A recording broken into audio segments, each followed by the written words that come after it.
मी SRT शेतकरी हे माझं तंत्र या कार्यक्रमात आपलं स्वागत आहे. सर आपला परिचय द्या. मी दिनकर संजयराव काळे, राहणार बाबुलतारा, तालुका परतूर, जिल्हा जालना. बर. आपण SRT शेती किती वर्षापासून करत आहात? आता 3रं वर्ष चालू आहे आमचं. बर. आदरणीय चंद्रशेखर दादा भडसावळे यांनी हं. जे SRT तंत्र शोधून काढलंय हो. ते कितपत शेतकऱ्यांना फायदेशीर ठरलंय आणि त्यातील काही समजा 1-2 शेतकरी तुम्ही नावे सांगू शकता? हो ना. आता आमच्या इथं जवळजवळ 67.5 एकर सगळं क्षेत्र यासाठी खाली आलंय.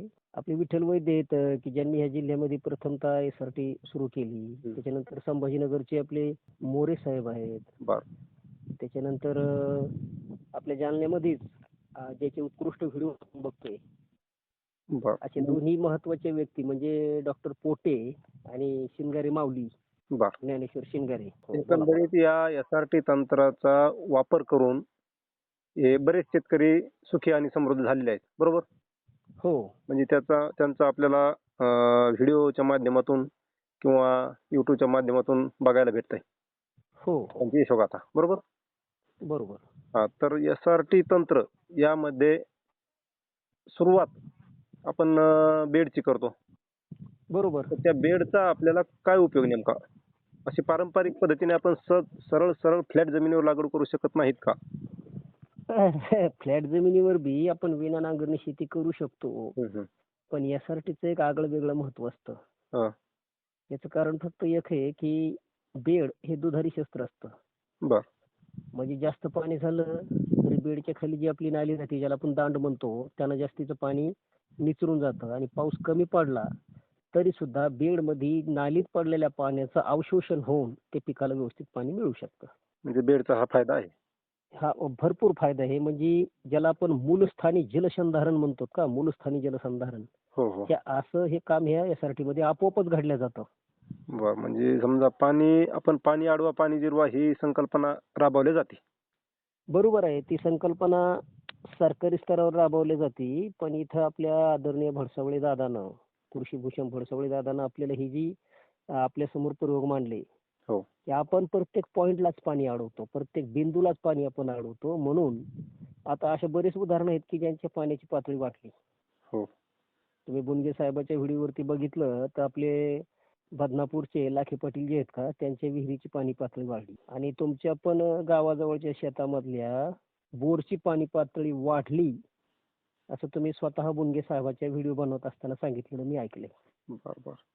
आणखीन एक प्रश्न आहे की आपण जे जमिनीला आता मेहनत तर आपली कमी करायची, हो. तर मग जमिनीला खोड आणि मूळ हे ठेवायची आपली संकल्पना आहे. बरोबर. तर यामध्ये बऱ्याच शेतकऱ्यांना अडचणीचा सामना करावा लागतो. तर यावर आपण काय पर्याय सांगाल? याचं कारण एकच असतं, खोड आणि मूळ अगोदर का ठेवावं लागतं हे आधी समजून घेतलं पाहिजे. हा. कारण खोड आणि मूळ, आता एक खोडाचा जर आपण विचार केला मुळाचा, तर एवढा मोठा उंच वाढलेला पसारा त्या मुळावर आणि खोडावर अवलंबून असतो. बरोबर आहे. म्हणजे जे कुजायला जड पदार्थ असतात ते जर जमिनीत ठेवले तर जीवाणूचं वास्तव्य वाढून हळूहळू आपल्या जमिनीची कणरचना बदलून जीवाणूचं वास्तव्य, गांडुळाचं वास्तव्य हे जमिनीत झालं की हमखास आपल्या जमिनीमध्ये सुधारणा झालेली आपल्याला दिसून येते. 100%. आणि पर्यायानं उत्पादनात सुद्धा वाढ मिळते. खरं तर उत्पादन वाढीसाठी जशी आपल्याकडं हरित क्रांती आली तसं आपण उत्पादन वाढीच्याच मागे लागून गेलो आणि जमिनीचा आरोग्याचा प्रश्न कधी निर्माण झाला हे शास्त्रज्ञाला सुद्धा कळलं नाही. बर. म्हणजे जमिनीला खोड आणि मूळ ठेवणे आवश्यकच आहे, बरोबर? 100% आवश्यक आहे. बर. आणि तिसरा प्रश्न असा आहे की आपण हं. आता बरेच शेतकरी किंवा माझाच विषय धरा बर. की आपल्या जमिनीला कर्ब म्हणतात तुम्ही, जमिनीत सेंद्रिय कर्बाचं प्रमाण म्हणतात, तर ते किती असणं योग्य आहे, किती पाहिजे आपल्या उत्पादनासाठी? उत्पादनासाठी आता आपल्या भारतीय भाषेत जर सांगितलं तर 0.5 च्या पुढं पाहिजे, हं. की जो आता आपल्याकडे नाही. हो. जो आता 0.25 ते 0.35 आणि काही शेतकऱ्याचा 5 पर्यंत गेलेला आहे. पण आम्ही एसआरटी शेतकऱ्याचे असे अनुभव ऐकले किंवा बघितले की ज्यांचा सेंद्रिय कर्ब, ऑर्गॅनिक कार्बन हा SRT करण्याच्या अगोदर 0.35 होता किंवा 25 होता.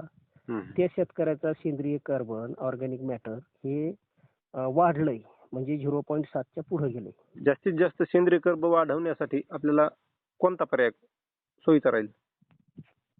खरं तर पूर्वी आपल्याकडे कसं होतं, आता आपण 40 वर्ष म्हणजे मिनिमम आपण 30 वर्ष जर मागे गेलो हो तर प्रत्येक गावात प्रत्येक शेतकऱ्याकडे अशी परिस्थिती होती की त्याच्याकडे किमान 2-3 जनावर एक्स्ट्रा असायचे. बरोबर आहे. 2 बैलही असायचे आणि गाई म्हशी वगैरे जनावरांची संख्या असायची, तर त्याचं उपलब्ध असलेलं शेणखत तो आपल्या शेतामध्ये वापरीत होता. हो आणि बहुसंख्य शेतकरी हे कोरडवाहू पद्धतीत असल्यामुळं हम्म, हम्म. उत्पादन क्षमता जरी कमी असली तर सेंद्रिय कर्बाचा ऱ्हास हा त्यावेळी होत नव्हता. बरोबर. भानगड अशी झाली नंतर की रसायन खतं मार्केटमध्ये आले, संकरित पान मार्केटमध्ये आले. त्याच्यानंतर असं झालं की जास्तीत जास्त उत्पादन घेतलं पाहिजे हे सगळीकडे ते मासिकातून चर्चा, टीव्ही मधून चर्चा, रेडिओ मधून चर्चा, शेतकऱ्याच्या आपापसातल्या चर्चा. आपल्या मनावर लादलं गेलं. आपल्या मनावर लादलं म्हणजे आपल्याला ते स्वीकारावं सुद्धा लागलं ना, कारण हरित क्रांतीच्या अगोदर उत्पादन वाढवणं हे त्या वेळच्या परिस्थितीला अनुरूप होतं, अनुकूल होतं, ते गरजेचंच होतं. बरं. अन्नधान्याचा प्रचंड तुटवडा आपल्या देशामध्ये होता, म्हणून हरित क्रांतीतून संकरित वाण, रासायनिक खत, कीटकनाशक, बुरशीनाशक ह्याचा स्वीकार आपण शेतकरी वर्गाने केला आणि उत्पादनात आपल्याला स्थिरता मिळाली, उत्पादनात वाढ बी मिळाली. नंतर बागायतीचे काम आपले बरेच पाणलोट क्षेत्र विकास होऊन सिंचनाच्या सुविधा निर्माण झाल्या. बरं. आणि पण आपण याच्याकडे दुर्लक्ष केलं. कशाकडे? जमिनीच्या उत्पादकतेकडे, आरोग्याकडे. आरोग्याकडे. बरोबर. तर जमिनीला खोड आणि मूळ ठेवून आपण आरोग्य सुधारू शकतो. बरोबर. 100%. आणि माझा चौथा प्रश्न असा आहे की आपण आता SRT पद्धतीमध्ये म्हणता तुम्ही की आपल्याला खुरपणी करायची नाही, पाळी घालायची नाही, तर मग जे तण निघेल त्या तणावाचा बंदोबस्त आपल्याला करावाच लागेल. आणि त्याचा तुम्ही म्हणता तणनाशकांचा वापर करायचा, तर मग जास्तीत जास्त तणनाशक वापरून आपली जमीन पुन्हा बिघडू नये का बिघडते ह्या मला सांगा. बरोबर आहे तुमचा प्रश्न. मला व्यवस्थित तुमच्या प्रश्नाचं उत्तर हे सुद्धा मी चिपळूणकर दादाला विचारलं होतं, भडसावळे दादांनाही विचारलं होतं. म्हणजे तणनाशकानं हा माझा प्रश्न नाही, प्रत्येक शेतकऱ्याचा प्रश्न आहे. नाही, बरोबर. कारण प्रत्येकाला हा प्रश्न पडणं साहजिक आहे. हो. आपल्याकडं सेंद्रिय शेती बऱ्यापैकी केल्या जाते. हो.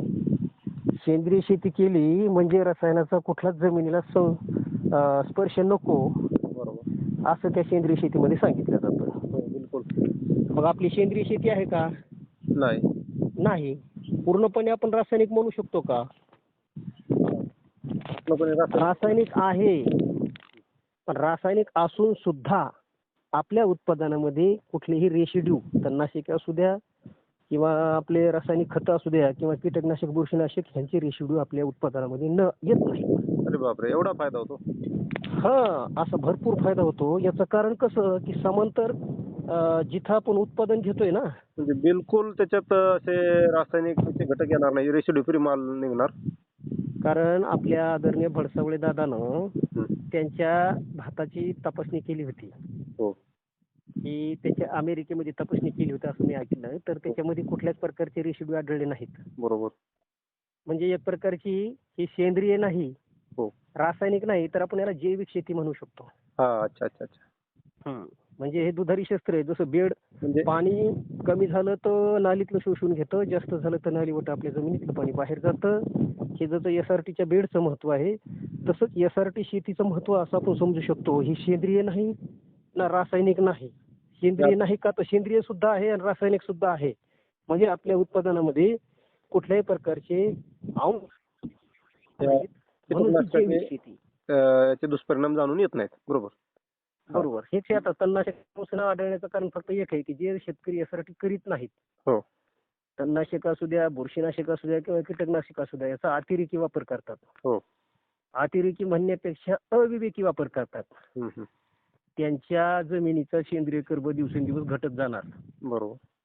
आणि घटत गेला की सेंद्रिय कर्ब हे म्हणजे मुख्य जीवाणूचं खाद्य असतं. बरोबर. आणि ते आपण नांगरणीसारख्या खोल नांगरणीसारख्या कामानं त्याच्यावर अत्याचार करीत असतो. बरोबर. पर्यायाने डिझेल सुद्धा बाहेरून आयात करावं लागतं. हं, हं. ट्रॅक्टर शेतात चालू असताना डिझेलचं हानी होत राहते. त्याचं कार्बन हे हवेमध्ये सोडलं जातं. ते आपण थांबवू शकतो. हा, म्हणजे एकंदरीत आपण पर्यावरणाचा जो ऱ्हास होत चालला तो पण वाचू शकतो एसआरटीच्या माध्यमातून.